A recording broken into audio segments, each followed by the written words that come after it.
Hello guys, welcome to my channel. Today we're going to make herb salmon with roast potatoes and garlic asparagus. Stay tuned for the recipe. Please subscribe to my channel for recipes, tips, and tricks from my kitchen to yours. Potatoes first. These I've already washed and cut in half. So to this I'm going to add some olive oil. I'm using about 1.5 teaspoons, but I will have all the quantities and ingredients listed below in the description box. And now we're just going to toss the olive oil onto the potatoes so that when we add our seasonings, it can stick more evenly and distribute more properly. So we're just tossing our potatoes.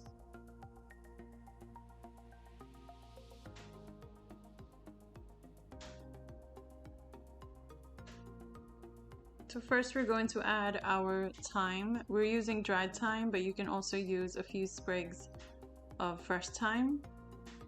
I have thyme in my pantry, so that's what I'm using. Then I have here some garlic powder, granulated garlic.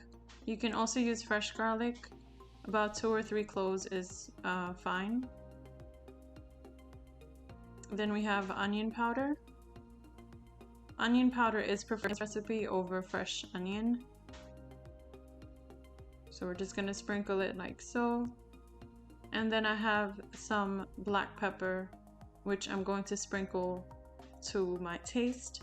I think I used about 1/2 teaspoon, but you can use more or less. Then I have some dried parsley. Of course, as usual, you can use fresh parsley, but I had dried parsley, so that's what I used. So we're just going to sprinkle that all over the potatoes. And then of course we cannot forget salt. So just use salt to your taste. I used about 1 teaspoon, but you can use more or less depending on your salt intake. So now that we have all our seasonings on the potatoes, I'm just going to go ahead and toss them all together. So we are evenly distributing the seasonings and each potato can get a coat of the seasonings we added. So we're just putting them all evenly, just like I'm doing here. And don't be afraid to use your hands. Your hands are your best tools in the kitchen. And here we have our potatoes seasoned. And now these are ready to be put in our preheated oven. I have a baking tray here that I have lined with aluminum foil, and I also sprayed some olive oil on it so the potatoes don't stick.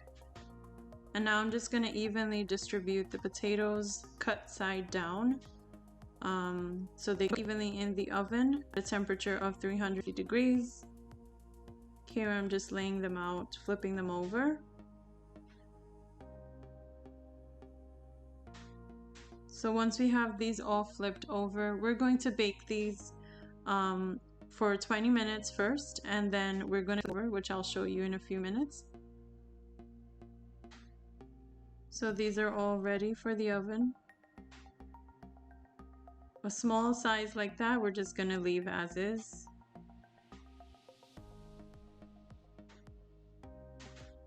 Now we're going to put these at 350 degrees in the oven for 20 minutes.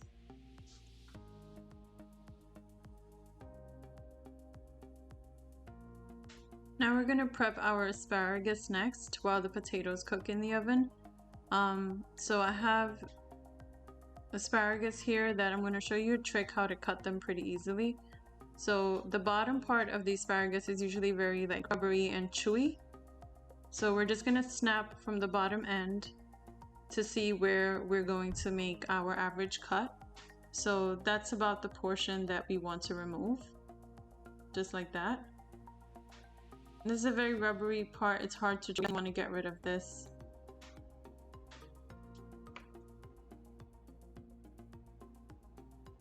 So I'm just going to speed up this part for you, just showing you how I cut my asparagus. So I'm just taking a few asparagus at a time, just so that we have a more even cut. And we're just getting rid of the bottom end cabbage that I showed you that we snapped earlier. Just like this, we're going to cut all our asparagus and then we're going to cook it.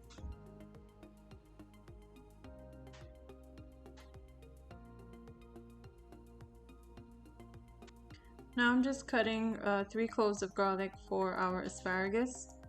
I'm just roughly chopping these up. They're not finely chopped, but you can always use a garlic mincer or chop them up more finely if you prefer smaller pieces.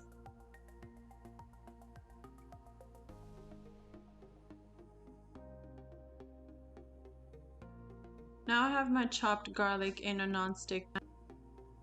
To this I'm going to add some oil. I used about a teaspoon. You can also use canola or vegetable oil of your choice. To that I'm going to add about a teaspoon of butter. I like adding butter to vegetables I make.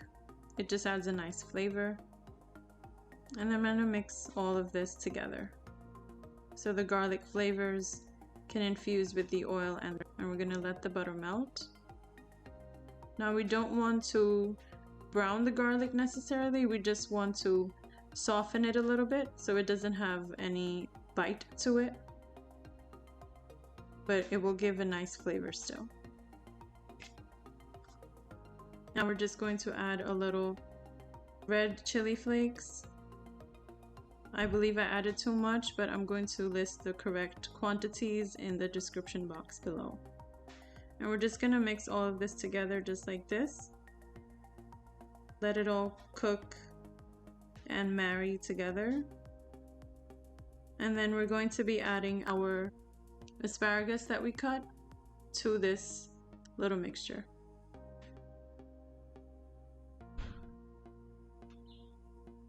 So I went ahead and added our asparagus to the garlic and the chili flakes.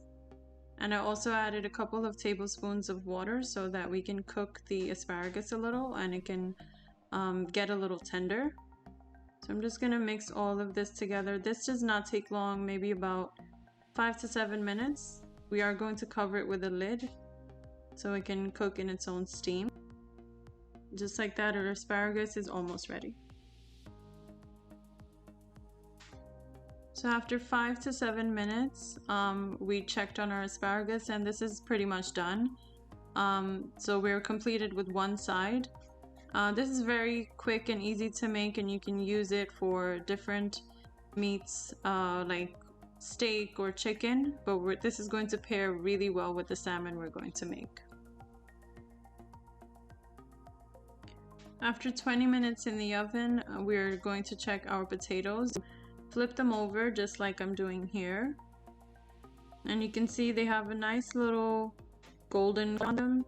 And not all of the pieces will have this color, but you can see they are cooking really well in the oven. And these cookies are a smaller size. But if you have a bigger potato that you cut in smaller portions, this is the same method you would use for that. So I'm just going to put these back after I flip them back into the oven for another 15 minutes. And then here we have our potatoes are all done. As you can see, they are nicely browned. They look nice and golden. And the seasonings are still on there. You can see the thyme and the parsley. And these look amazing. 2 of our sides are done, asparagus is done, and potatoes are done. A big salmon fillet that I'm cutting in smaller sizes. This piece I have is already de-skinned, but you can use salmon that has skin on it still. So I just want, they're not going to be all even sizes, but you know, similar in size to each other, so they cook evenly in the oven.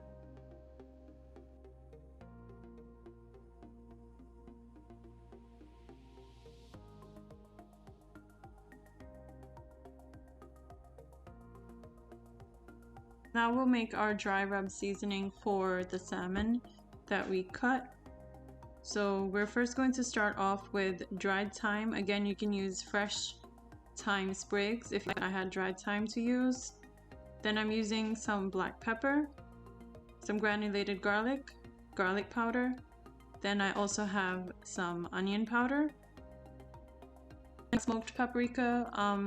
You can also use Hungarian paprika that has a kick to it, but I like the smokiness of smoked paprika in this dish.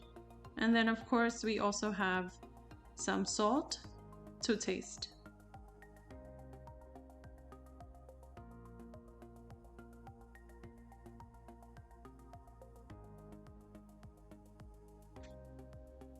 I'm just mixing all of our spices together to make it into a dry rub seasoning. And now we're just going to sprinkle the seasoning onto our salmon fillets.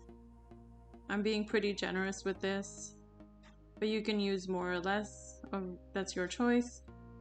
I'm only going to put it on one side of the fillets, but you can also put it on the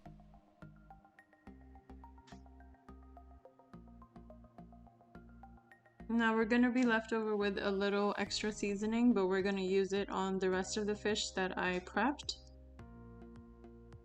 And I'm just going to so the seasoning can run to the fish before we put it in the oven.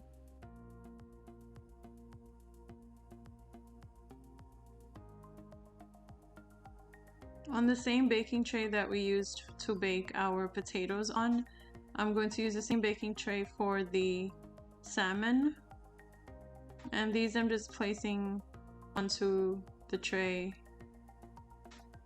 leaving a little space apart, just like that. And then to this I'm just going to add dabs of butter.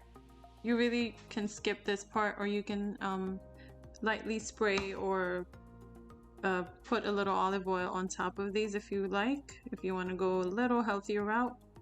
But I'm gonna use butter. I think it just gives it a nice flavor. And I usually do like to add thin slices of lemon, but I didn't have any lemon in my fridge today, so but the lemon really adds another dimension of flavor.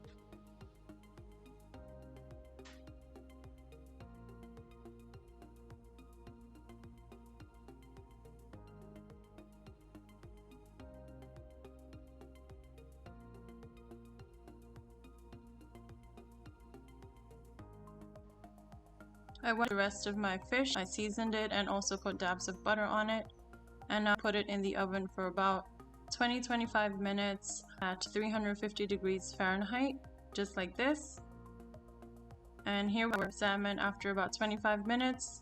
You can see the seasoning is still on there, butter has melted and soaked into the fish, and this looks amazing. Seasoning for other types of tilapia or flounder or even snapper. This seasoning is it can be used for many different dishes. And here we have our dish plated. So we have our herb salmon with roast potatoes and garlic asparagus. Guys, I hope you enjoyed this recipe. And for more easy recipes, tips, and tricks from my kitchen to yours, please subscribe to my channel, and I'll see you next time. Bon appetit!